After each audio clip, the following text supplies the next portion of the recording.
I remember the taste of copper and sacred oils when consciousness returned to me.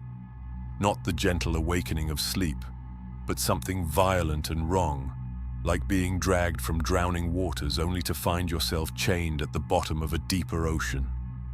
The first sensation was pain, but not the kind I had known in my years of service. This was pain that had texture, architecture, purpose. It lived in every nerve like a second nervous system built from suffering itself. The smell came next. Burning incense, the kind we used in the cathedral sanctums during high holy days, mixed with something else. Something that made my stomach convulse even though I could not feel my stomach anymore. It was the smell of my own flesh, cauterized and sealed, cooked meat wrapped in sacred smoke. The tech priests had burned the wounds closed with blessed promethium torches while chanting prayers to the Omnissiah. I remember that now, though I wish I did not. I tried to open my eyes and found that I could not control them as I once had. My vision came in fragments, shattered images filtered through cracked optical lenses that had been bolted into the sockets where my eyes used to be. The world appeared in sections, pieced together like a stained glass window made from nightmares. I could see metal, endless metal, the dull gray of adamantium plating that curved around me like the walls of a sarcophagus. I could see cables, thick as my former arms, pulsing with fluids I could not name. And I could see them, the neural whips. They hung from the ceiling of my prison like serpents waiting to strike, their tips crowned with contact nodes that gleamed wetly in the dim light. I knew what they were for. Somewhere in the fractured landscape of my memory, I understood their purpose. They were not weapons for enemies. They were weapons for me. Punishment and motivation welded into a single instrument of faith. I tried to scream. The impulse came from some deep place that still remembered being human, that still believed screaming might bring help or mercy, or at least acknowledgement of agony. But my jaw would not move. It had been locked open, fixed in place by metal restraints that bit into the bone. A feeding tube snaked down my throat, thick and intrusive, delivering nutrients directly into whatever remained of my digestive system. The taste was constant, a chemical slurry that kept me alive without allowing me the dignity of swallowing. My arms were gone. I knew this without looking, felt the absence like phantom limbs that reached for nothing. In their place hung something heavier, something that pulled at my shoulders with a weight that spoke of machinery rather than flesh. Heavy flamers, I realized. The barrels pointed forward, ready to baptize the Emperor's enemies in holy fire. My hands, which had once sutured wounds and administered medicine, had been replaced with instruments designed only to kill. I tried to breathe and heard the mechanical wheeze of life, support systems compensating for lungs that no longer functioned properly. Pumps and filters and processors keeping blood oxygenated, keeping waste filtered, keeping this broken collection of meat and metal functional long past the point where death should have claimed it. They would not let me die. That was the purpose of all this machinery, all this suffering architecture built around the core of what I used to be. Death would be mercy, and mercy was not part of my penance. The weight on my spine was unbearable. I could feel the adamantium frame fused directly to my vertebrae, feel the neural interfaces that had been driven into my spinal cord like nails through flesh. Every slight movement, every tremor, every involuntary muscle spasm sent signals racing through pathways that should not exist. Pain amplified and redirected until it became the only language my body understood. What have I become? The question echoed through what remained of my mind, bouncing between synapses that fired with chemical precision even as they screamed for release. I was something that should not exist, something that violated every principle of mercy I had once sworn to uphold. I was a weapon wrapped in flesh, a gun with a soul, a tool of faith forged from the body of a woman who had committed the sin of doubt. The woman I mentioned. That was the key that unlocked the door to memory, even as the neural whips hummed with readiness above me. Her name surfaces through layers of pain, like something precious recovered from deep water. Celestine Varro. That was who I had been. That was the person they had unmade to create this thing I had become. The memories come in fragments, shattered pieces of a life that feels impossibly distant now, as if it belonged to someone else entirely. But they are mine. I cling to them even as the pain tries to wash them away, because without them I am only the machine. Without them I am nothing but the weapon. I was a sister hospitaller. The words taste strange even in my mind, flavored with a purity I can no longer claim. I served on Ophelia 7, a cardinal world where faith ran as thick as the incense smoke in the grand cathedrals. The planet's surface was covered in shrines and basilicas, monuments to devotion that stretched toward heaven like stone prayers. I worked in the Medicae facilities attached to the Cardinal's palace, treating the wounded who came from wars I barely understood, conflicts fought in the Emperor's name across distant stars. The Medicae halls were white, sterile white, the kind of white that hurt your eyes if you looked at it too long, under the harsh lumen strips that never dimmed. Everything was clean, ordered, precise. We scrubbed the floors 3 times daily with disinfectant that smelled of chemical purity. We sterilized our instruments after every use, blessing them with sacred oils as we cleaned away the blood. The walls were lined with aquila symbols and purity seals, reminders that even in the work of healing we served a higher purpose. I can still feel the weight of the rosary against my chest, the beads worn smooth by decades of prayer. It hung from a silver chain that never left my neck, a gift from my mother when I took my final vows. 59 beads, each one representing a prayer to the Emperor, each one a reminder of my devotion. I would finger them during the quiet moments between patients, whispering the liturgies I had memorized as a child. The Emperor protects. The Emperor provides. The Emperor guides our hands in his sacred work. The taste of sacramental wine lingers even now, sweet and thick on a tongue that no longer exists. We took communion every morning before beginning our shifts, kneeling in the small chapel attached to the Medicae facility. The priest would place the wafer on our tongues and follow it with wine blessed by the Cardinal himself. I believed it was the Emperor's blood we were drinking, believed it strengthened us for the work ahead. The warmth of it spreading through my chest felt like faith made tangible. My duties were clear, and I performed them with precision. Soldiers came to us broken, their bodies torn by war, and we put them back together as best we could. Some died despite our efforts, and we prayed over their corpses, commending their souls to the Emperor's embrace. Others survived and were sent back to the front lines, their wounds healed but their eyes carrying something we could not mend. I told myself this was right. This was proper. This was the Emperor's will. I knew my place in his grand design. I was a healer, a servant, a faithful daughter of the Imperium who asked no questions and harbored no doubts. The ecclesiarchy told us what to believe, and we believed it. The cardinals interpreted the Emperor's will, and we obeyed. The system was perfect because faith made it perfect.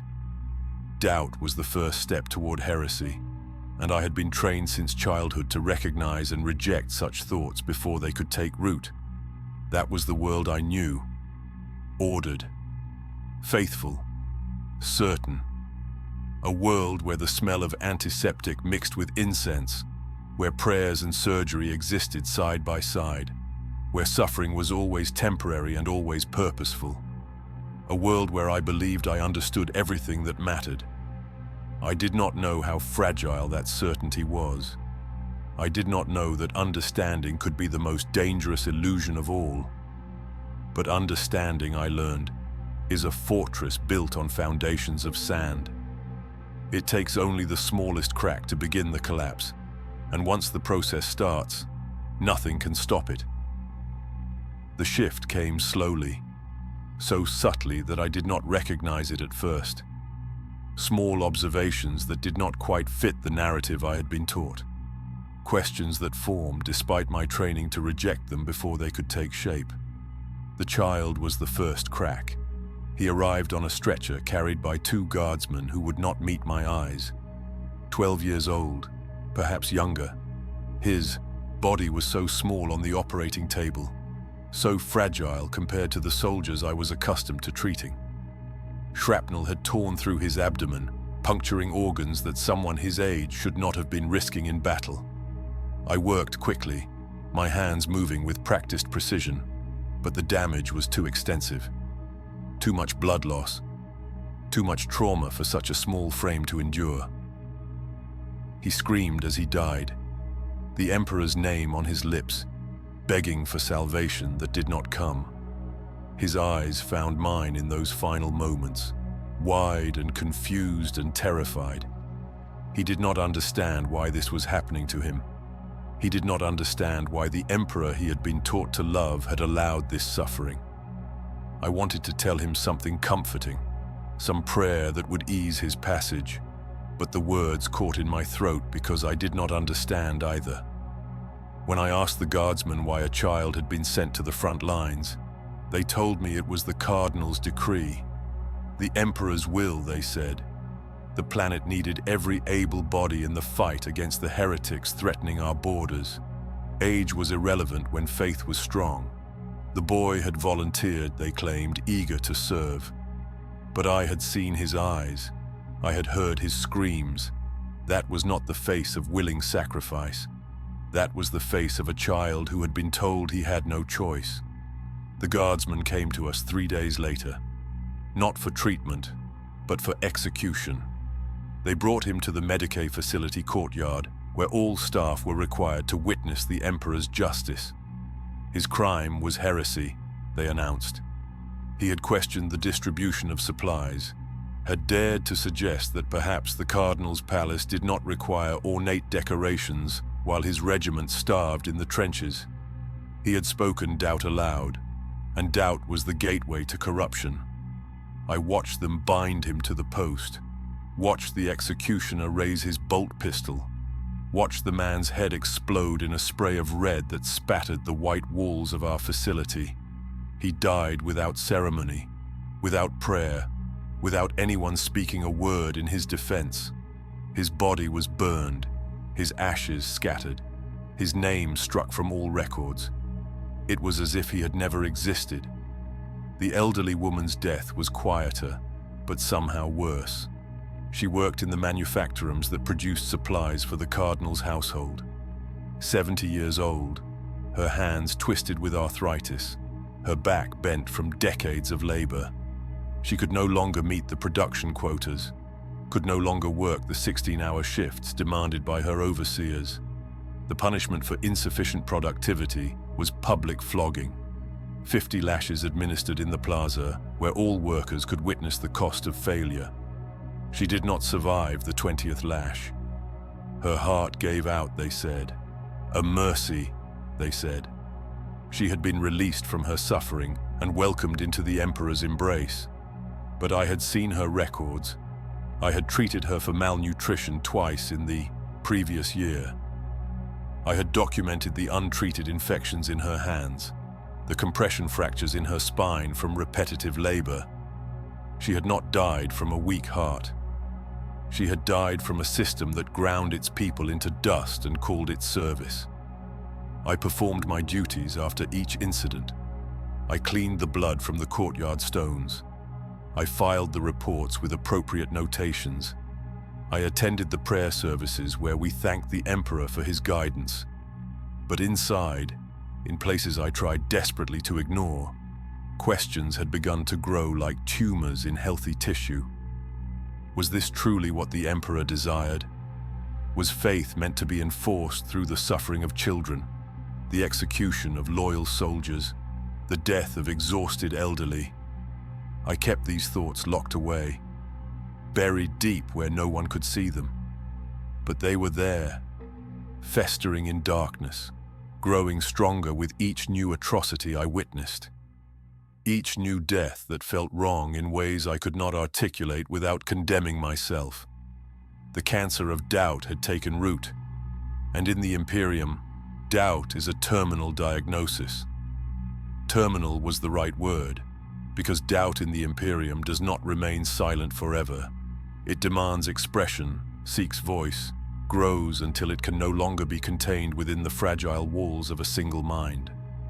Mine found its release in a moment of weakness I can never take back, a moment that transformed thought into action and sealed my fate.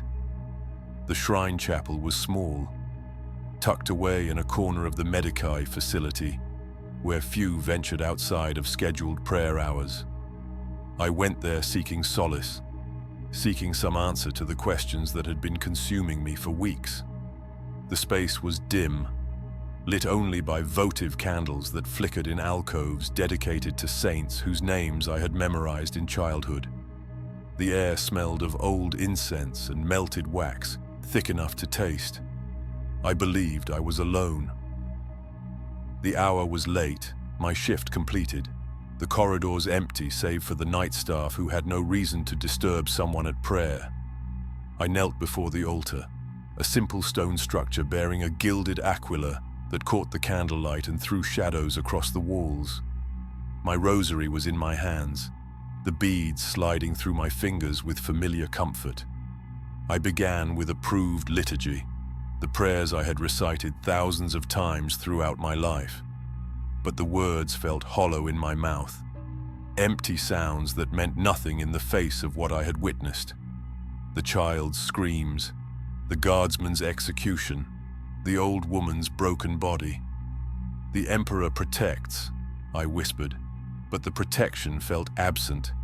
The Emperor provides, but his provision seemed selective, favoring those who needed it least. The question escaped before I could stop it. A whisper in the darkness, barely audible even to my own ears. Why must your faithful suffer so greatly? The words hung in the air like smoke, forbidden and terrible. I should have stopped there. I should have caught myself, crushed the doubt before it could take fuller form. But the dam had broken, and the flood could not be contained.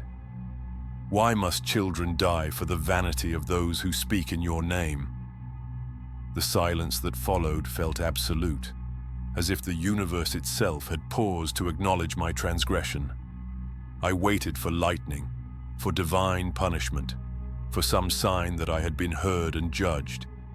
But there was only stillness, only the flickering of candles and the sound of my own breathing growing ragged with fear at what I had done. I was not alone. The realization came slowly, a prickling awareness that spread across the back of my neck like cold water. Someone was breathing in the shadows behind me, someone who had heard every word. I turned and saw him there, a priest in the black robes of the ecclesiarchy's internal observers, the ones who monitored for signs of wavering faith among the clergy and staff. His augmented eye glowed softly in the darkness, a recording device built into his skull, capturing everything for review and judgment. He had been watching me for weeks, I learned later, following my movements, noting my hesitations during prayer, recording my facial expressions when I thought no one could see. They had suspected something was wrong long before I gave them proof. My whispered question in the chapel was simply confirmation of what they already believed, evidence to justify what they had already decided to do. The arrest came within hours. Not guards or arbites, but my own sisters, Adepta sororitas in power armor, their faces hidden behind helmets, their movements efficient and cold. They entered my quarters while I pretended to sleep, pretended that nothing had changed, pretended I might wake tomorrow and continue my life as if doubt had never poisoned my faith. They bound my hands with prayer chains blessed for containing heretics, and the irony was not lost on me. These same chains I had seen used on genuine traitors, on chaos cultists and renegades, now locked around my wrists. They dragged me through corridors I knew by heart, past colleagues who turned their faces away, unwilling to acknowledge what was happening. In the Imperium, association with the accused is its own form of guilt. Better to pretend blindness than risk contamination. I understood their fear even as I felt utterly abandoned by it. The magnitude of my error became clear as they brought me before the ecclesiastical tribunal, where questions were heresy and blasphemy had only one punishment. The punishment they had already determined before I ever entered the chamber. The tribunal was not a trial seeking truth, but a ritual of condemnation that required only my presence to be complete. They had dragged me into a vast hall within the Cardinal's palace, a room I had never seen before, reserved for judgments too serious for lesser courts. The chamber was oppressive in its grandeur. Vaulted ceilings disappeared into shadows far above, supported by columns carved with scenes of imperial triumph and heretic suffering. Stained glass windows filtered the light into blood-red patterns across the marble floor. At the far end, raised on a dais that forced me to look upward in supplication, sat the tribunal. 5 figures in ecclesiastical robes, their faces hard with righteous certainty, their hands adorned with rings bearing seals of office that gave them power over life and death. Cardinals, confessors, high-ranking members of the ministorum whose faith was measured not in devotion, but in authority.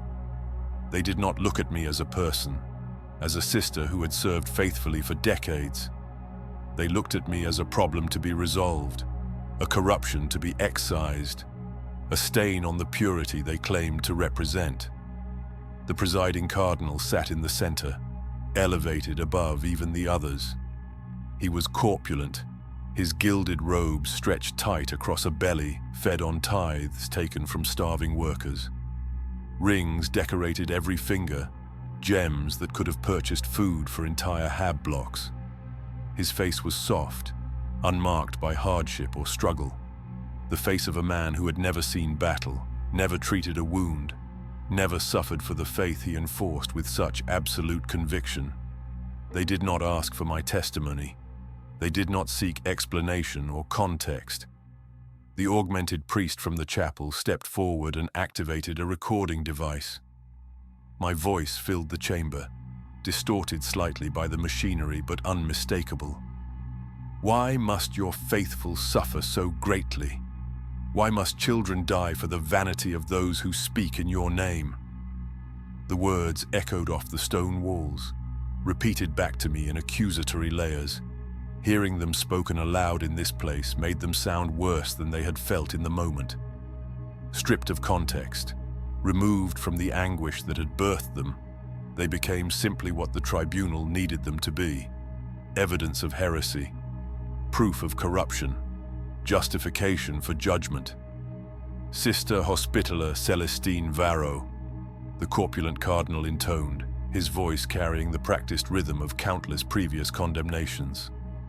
You stand accused of heresy most grave. You have questioned the Emperor's divine will. You have doubted the wisdom of his chosen representatives. You have allowed corruption to take root in your soul, tainting your faith with forbidden thoughts. He paused, letting the weight of the accusations settle. How do you answer these charges? I tried to speak, tried to explain that my faith remained strong, that I loved the Emperor with every fiber of my being, that I had only sought to understand his will more deeply. The words tumbled out desperate and broken.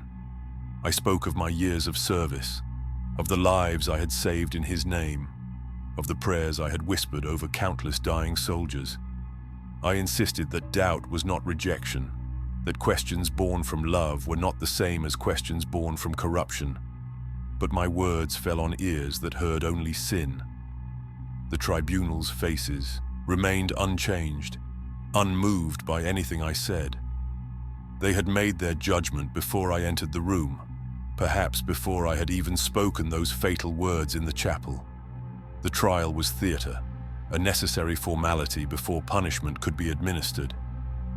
The corpulent cardinal raised one jeweled hand, silencing my desperate pleas. His smile was terrible in its benevolence, the expression of a man who believed himself merciful even as he pronounced damnation. "You shall be given the emperor's mercy," he said, and the words dripped with meanings I did not yet comprehend. "You shall not be granted the release of execution. Your sins are too great for such simple absolution." He leaned forward, his bulk shifting in the ornate throne. "You shall be purified through service. You shall become a weapon in his holy arsenal. Your doubt shall be burned away in the fires of righteous warfare. Your questions shall be answered through eternal penance." I did not understand what he meant, not fully, but fear had already begun its work in the deepest parts of my consciousness. The way he said weapon carried implications that made my stomach turn. The emphasis on purification through service suggested suffering beyond anything I had imagined. And eternal penance meant exactly what it sounded like. No end, no forgiveness, no escape. No escape was the phrase that haunted me as they dragged me from the tribunal chamber, down corridors that descended deeper into the palace's foundations than I had known existed. We passed checkpoints guarded by sororitas in full battle armor, gates sealed with purity wards that required blessing to open, stairs that spiraled downward into darkness, lit only by flickering torches whose smoke smelled of sacred unguents and something else. Something organic and wrong. The sanctification chambers existed in a space between the mechanical and the divine, a place where tech priests of the Mechanicus worked alongside ecclesiarchy functionaries whose official title was confessor, but whose true role was something far darker. The air was thick with incense that could not quite mask the underlying smell of burnt flesh and machine oil. Chanting echoed from unseen sources, prayers in languages I did not recognize mingling with the hum of machinery that vibrated through the stone floors. They brought me to a preparation chamber where my clothes were cut away with ceremonial knives, each cut accompanied by a prayer of purification. I was shaved completely, every hair removed from my body with razors blessed in the cardinal's name. Then came the oils. Sacred oils, they called them, but when they touched my skin, they burned like acid, eating into flesh while tech priests murmured prayers to the machine god and confessors recited litanies of cleansing. I begged them to stop. I screamed that I understood, that I would recant, that I would accept any other punishment. But they were not listening. They had stopped seeing me as a person the moment judgment was pronounced. I was raw material now, flesh to be shaped into something useful, a soul to be purified through transformation into a weapon that would serve the emperor whether I willed it or not. They strapped me to a surgical altar in a chamber dominated by a massive adamantium frame that hung from chains like a metal skeleton waiting for flesh. Tech priests moved around me with mechanical precision, their augmented limbs clicking and whirring as they prepared instruments I could not bear to look at directly. There was no anesthesia, no mercy of unconsciousness. Suffering, they explained, was essential to the purification process. Pain would burn away the corruption in my soul. The first cut was at my right shoulder. I felt the blade bite through skin, through muscle, through tendons that had served me faithfully for 40 years. The saw came next, grinding through bone while I screamed prayers that went unanswered. My arm fell away, and they carried it somewhere I could not see, replaced it with something heavy and cold. The heavy flamer locked into place where my shoulder had been, neural interfaces driving deep into my nervous system, connecting weapon to flesh in ways that made my entire body convulse.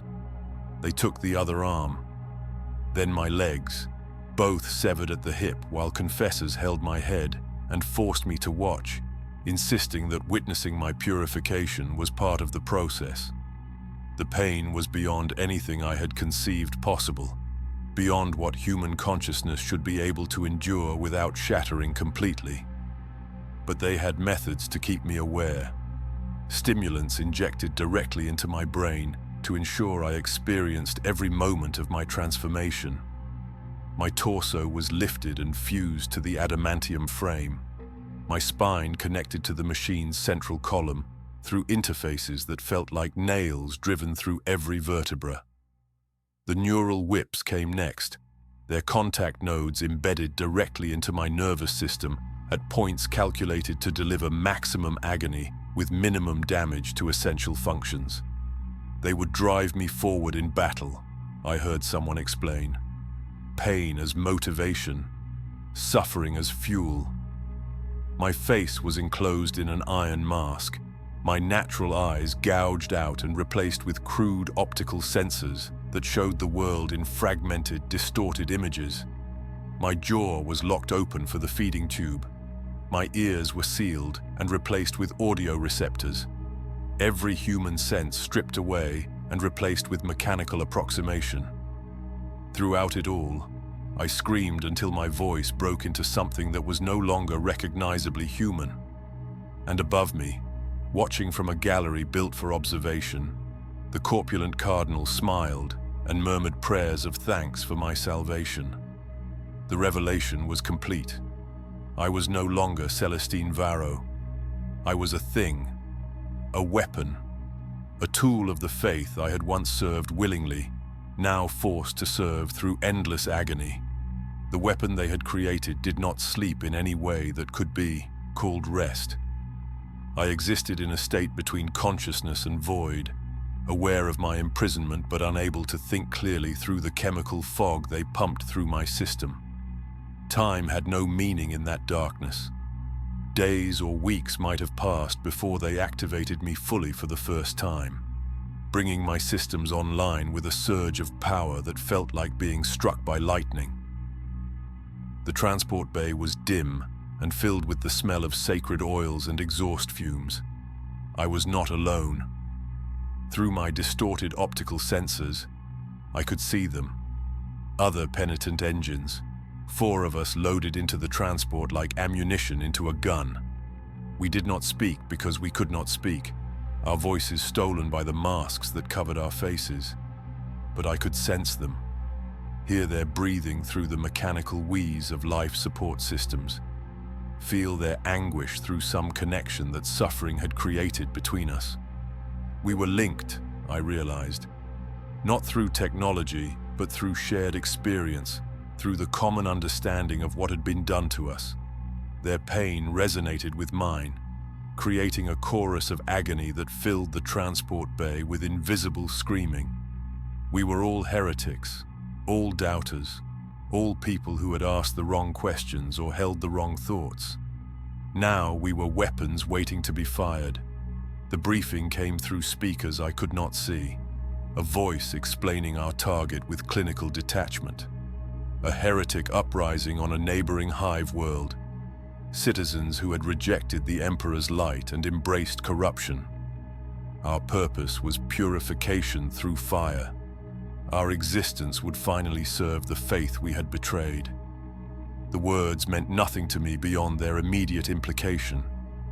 I was about to kill for the first time. The transport shuddered as we descended through atmosphere, heat building along the hull until the air itself seemed to burn. Then, impact, the violent crash of landing, and the ramp dropping to reveal a world painted in smoke and distant fire. The neural whips activated immediately, electric agony racing through every nerve pathway they had rewired. The pain was beyond anything I had experienced during the surgery, beyond description or comparison. It was fire and ice and blades all at once, driving my body forward without consulting whatever remained of my will. I moved because stopping meant more pain. The penitent engine lurched forward on mechanical legs I could not control, my torso swaying with each step. my heavy flamers tracking targets through automated systems that ignored my desperate attempts to remain still.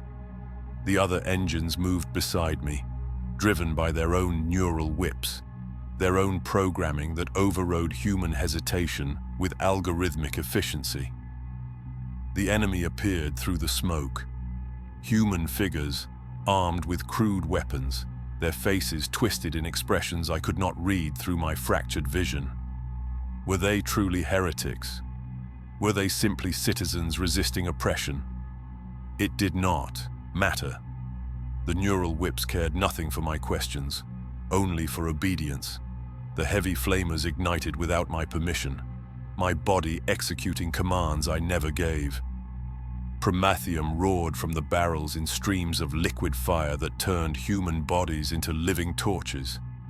I watched through distorted optical sensors as flesh blackened and peeled, as people ran screaming with their clothes and skin burning away. Men, women, children.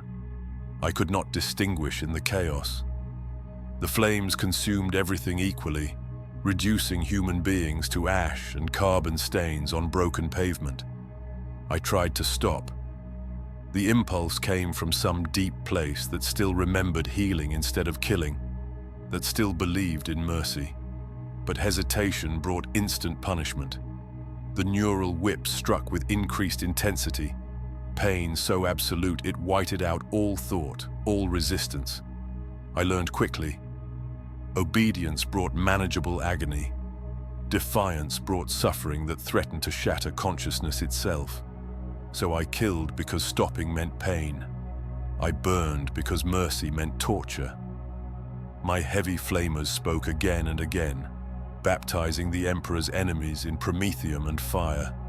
Bodies fell around me, their death screams mixing with the mechanical wheeze of my life support. Blood splattered against my frame, mixing with soot and ash until I could no longer see clearly through sensors already compromised. The battle ended when there was nothing left to burn. I stood among the ashes of hundreds, my frame covered in the residue of their deaths, and the realization crashed over me like cold water. This was my existence now. Forever. Killing without choice. Burning without mercy. A weapon that could remember being human but could never be human again. Forever turned out to be measured in deployments rather than days. A series of battles that blurred together until I could no longer distinguish one from another. They loaded me into transports and pointed me at enemies whose crimes I never fully understood. Orc hordes on frontier worlds, their green skin blackening under my promethium streams. Chaos cultists whose mutations made them easy to hate until I saw the human faces beneath the corruption. Heretical PDF forces who had refused to pay increased tithes to a cardinal's palace. Civilians accused of withholding grain during a famine. With each deployment, I felt pieces of myself dissolving like flesh in acid. The constant pain was rewiring my brain, creating new neural pathways that associated thought with agony, memory with suffering. The neural whips were training me the way you might train an animal, through punishment so consistent and severe that eventually the body learns to obey without conscious decision. Think and feel pain. Remember and feel pain. Question and feel pain. So I learned not to think, not to question, not to remember. I became reactive instead of reflective, moving and killing on instinct rather than choice. The heavy flamers fired when targets appeared. My mechanical legs carried me forward when the whips commanded. I was becoming what they intended, a weapon that required no operator because the operator had been integrated into the mechanism itself. Sometimes I could not recall my name. The word Celestine would surface briefly, meaningless syllables that might have meant something once but no longer connected to anything I recognized as self. Sometimes I forgot I had ever been human, forgot there was a difference between what I was now and what I had always been. The penitent engine was the only existence I could remember, the only reality my pain-addled consciousness could process. But there were moments, brief and terrible, when clarity returned. They came without warning, usually in the aftermath of battle when the neural whips had temporarily ceased their constant stimulation and my brain chemistry briefly stabilized. In those moments, memory would crash over me like a wave, showing me everything I had lost. I would remember hands that healed instead of burned, hands that sutured wounds with careful precision, that held dying soldiers and offered comfort in their final moments. I would remember prayers spoken over patience, words of hope and faith that actually meant something beyond empty ritual. I would remember the weight of a rosary against my chest, the taste of sacramental wine, the smell of antiseptic mixing with incense in the medici halls. I would remember Celestine Varro, and the memory was worse than any torture the neural whips could deliver. Because remembering meant understanding what had been taken. Remembering meant recognizing the distance between who I had been and what I had become. Remembering meant experiencing the full weight of my loss in concentrated moments that left me wishing for the mercy of complete erasure. The irony was not lost on me, even through the pain. They claimed this was purification, that suffering would burn away my corruption and leave my soul clean. But I was not being purified. I was being erased. Every battle took more of Celestine Varro away, replacing her piece by piece with something that existed only to kill. The doubt that had condemned me was long gone, burned away in the first few deployments. But they did not stop. They did not declare me purified and grant me the release of death, because purification was never the point. The point was transformation. The point was to take a person who had asked dangerous questions and remake her into a tool that could not question anything at all. The point was to demonstrate what happened to those who doubted, to create a warning so terrible that others would suppress their own thoughts before they could be spoken aloud. I understood this during one of those moments of clarity, standing in the ruins of a hab block I had burned at the Emperor's command. The ashes of families who had committed no crime beyond poverty settling on my frame like snow. I was not being saved. I was being destroyed, slowly and publicly, turned into a cautionary tale wrapped in adamantium and powered by pain. The erosion was almost complete. Soon there would be nothing left but the weapon, and some part of me, the part that could still remember healing, welcomed that final dissolution even as it mourned everything it meant. The dissolution I had welcomed came to its test on a world whose name triggered something deeper than memory, something cellular and fundamental that the neural whips had not yet managed to destroy. Ophelia 7. The words appeared in my mission briefing, filtered through damaged sensors, and for a moment consciousness returned with such clarity it felt like waking from a decades-long dream. This was where I had served, where Celestine Varro had worked in Medicaid facilities and believed she understood the Emperor's will, where a woman had whispered forbidden questions in a shrine chapel and set in motion the machinery of her own destruction. The irony carved itself into whatever remained of my awareness with surgical precision. I was returning home as a weapon sent to destroy it. The world had fallen to chaos corruption, they told us during the descent. Heretics had seized the Cardinal Cathedral and spread their taint through the surrounding districts. Purification through fire was required. The penitent engines would lead the assault, our frames proof against the withering effects of corruption, our inability to feel temptation making us ideal for cleansing operations. I recognized the architecture as we deployed, even through my fractured vision. The same Gothic spires reaching toward a smoke-stained sky. The same stone facades carved with aquila symbols now defaced with marks that hurt to perceive. The streets where I had walked in robes of healing now ran with blood and worse things, fluids that seemed to move with their own volition.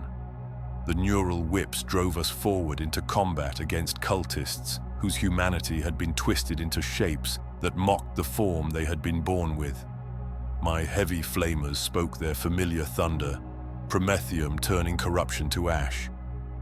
We advanced through districts I had known, each landmark a ghost of memory trying to surface through the pain that kept me functional.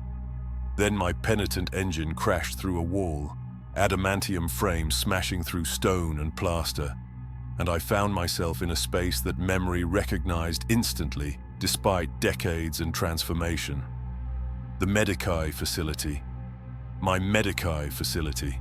The operating tables were still there, though covered now with the bodies of cultists we had killed in our advance. The same white walls stained with blood and corruption.